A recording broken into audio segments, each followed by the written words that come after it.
Welcome back to the Ambition Over Fear portal. I'm Atlas Opia, and I help people expand their interdimensional knowledge. In today's video, I'm going to be discussing how to quantum jump when you feel triggered. We've all been there when we have these recurring beliefs that keep coming up. And then we tend to see this repeated experience happen in our external world.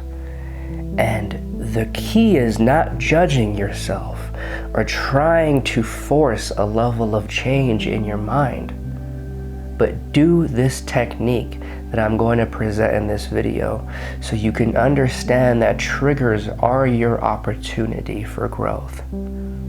And if you have watched my videos before, definitely consider subscribing, liking, commenting down below your thoughts and feelings. And yeah, so to get right into it, to quantum jump is to shift your reality. Because what ends up happening is, depending on the paradigm we're operating from within, the external world will reflect a pattern of experiences that branch off from a belief you have that is in a cycle. It's almost like whenever you view yourself or the world a certain way for a period of time, that information connects to the quantum field of the universe, and then the quantum field relays all of this data back to this third dimensional simulation, and you get a reflection of what is going on within. But that is a starting point that creates a trajectory that builds off of every experience that really roots from this belief inside of you, or this pivotal point in energy. So the quantum jump is to change the track, is to change your storyline, is to decide that when something happens, you're going to pivot in a way that can allow you to experience a new trajectory of life moving forward. A trajectory is when there is almost an automated system of reproduction that comes from one point of information. So maybe you make a decision to view yourself differently, or to be more gentle on yourself, or to view a trauma in a certain way. And when you're able to change that pre-existing energy into an energy that can reflect where you want to go in the future, it creates a ripple effect forward, where there are specific experiences, people you meet, thoughts you have, actions you do, that are all building off of that original point in energy, and they're all connected by a storyline. So when you change a timeline, or you're changing your existence in this matrix and what it means to you, you're allowing the field to open up an entirely different channel of energy and being. So step one is, when you feel triggered, look at it as an opportunity and portal of growth, so you can disarm your identity in that moment, because your subconscious mind is a program that collects information based on the experiences you've had growing up and the emotional reaction you've had towards that particular stimuli or information coming in through one of your five senses. You create an association to a particular area of life. And when that repeats, it creates a belief inside of you. And the purpose of anything in this universe is to survive. So that belief wants to survive. So when you have a similar reaction to an area of life, you're able to feed energy into that internal belief and increase its vibration. Because your mind and energy itself, from a higher point of view, doesn't know good or bad. It just knows survival. Your thoughts and your mind and your identity are not trying to take you down. It is just you're going beyond them when you have a shift in consciousness that lets you know you're not your thoughts or emotions. So when that trigger happens and you feel your whole body lock up, give yourself an indication in your own system when you have a trigger, so you know when to go into your higher self and look at the situation from a neutral manner and be able to approach your trigger from a sense of the inner child, which allows you to be less judgmental on what is happening and more observant from you being the soul, an infinite ball of energy, an effervescent being, looking at the matrix and looking at your reincarnation, because you as a soul put yourself in this reincarnation. So when you can identify as a soul and not the trigger, then you'll be able to feel more freedom.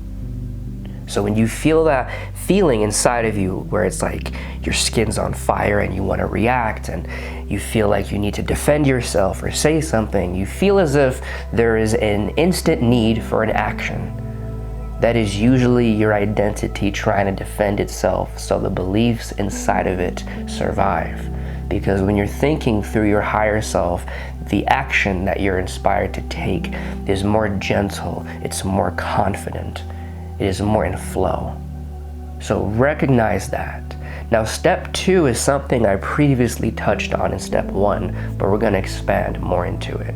And that is when you're able to find that click button, which allows you to go into your higher self during a trigger through the means of recognizing that if you feel an action with a sense of desperosity, then more likely you're operating from a defense rather than your creator self. And you feel your body tense up. In that moment, you observe the situation with a sense of wonder and you go, wow,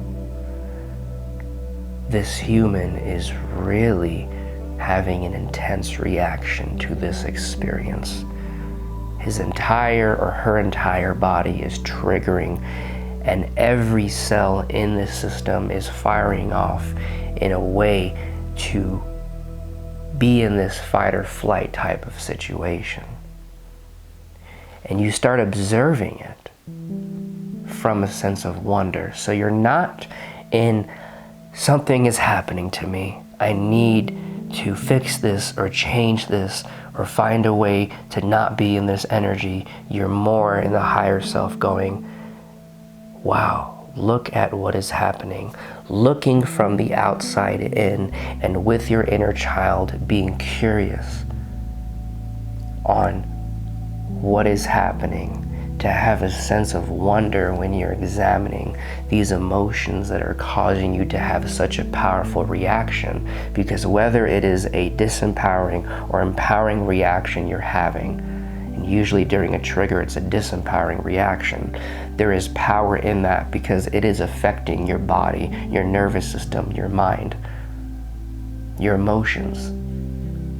So when you're in that sense of the higher self and the inner child, you can be less judgmental on the fact that you're having a trigger, which truly creates another cycle of guilt.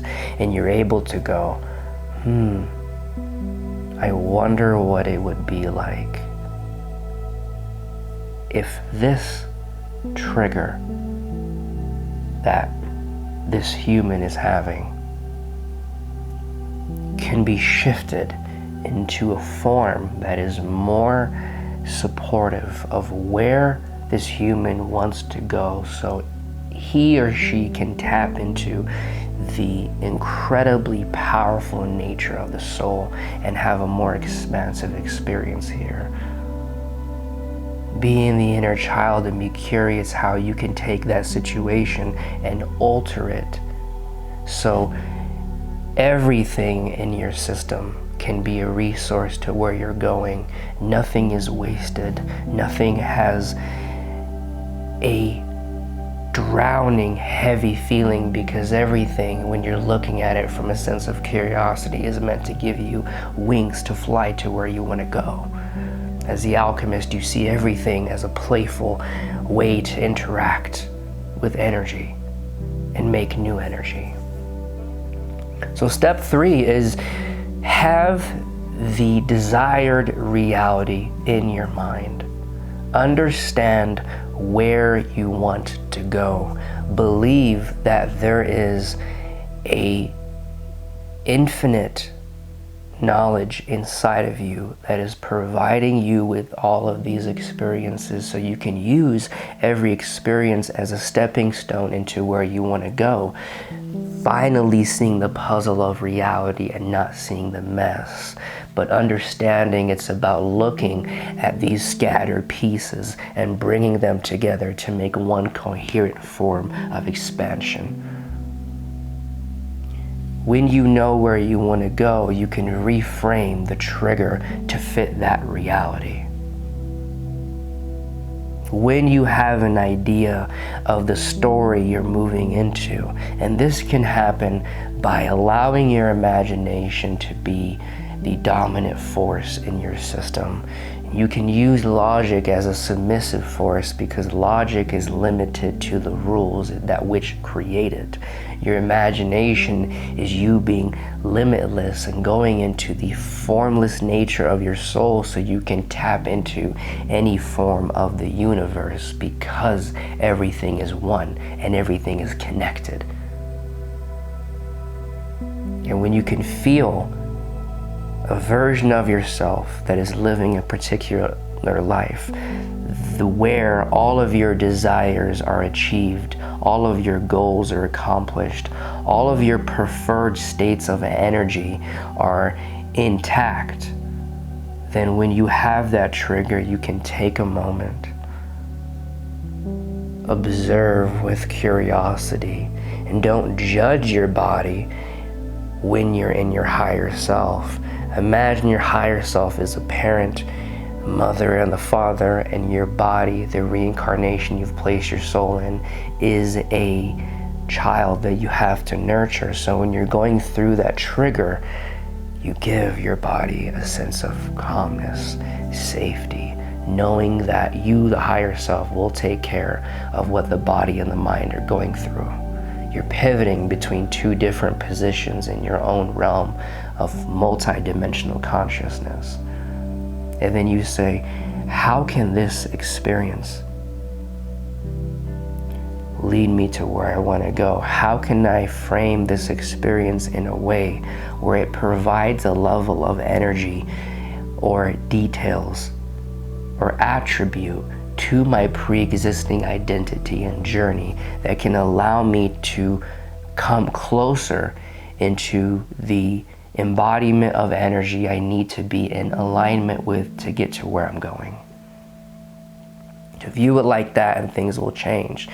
Now, step 4 is the best way to do this, to allow a trigger to fully shift you into the timeline that you want to experience, to allow a trigger to have the most impact on your future in a positive way, is to understand that reality is a simulation. Everything in this universe is energy that has manifested into something. And in every dimension, 1 to 13, all that happens is somebody who is observing it can almost imagine from the human body that there is a limitation to what they can create. But in reality, a manifestation that happens in the 7th dimension comes because a being of the 7th dimension or above that dimension creates it. The same way that your body is of the 3rd dimension and your soul can take you above the 3rd dimension, and that allows you to create in the field where you're vibrating in, or have the capacity to vibrate in. So reality is fluid, and when you can adjust to that, then you can allow the solidification of the external experiences that are a representation of the subconscious beliefs you're trying to change. Those become more fluid. The matter that you're seeing all around you, which the energy inside of you has created, once you tell your mind that this matter is just a reflection of what is inside of me, and reality is fluid, and it is not black or white or static, where something is solid and you cannot change it. That is the way our physical eyes have to observe reality, so we can experience the creations in the dimension we're meant to experience it in. But the third eye tells us everything is just energy, and we're behind the energy that is projecting out to the quantum field, and we get a receiving energy once we let go of believing. We view ourselves or the world a certain way, and we can release the need for control, and we can flow into different realms of existence in this reincarnation. To try those steps and let me know what you think.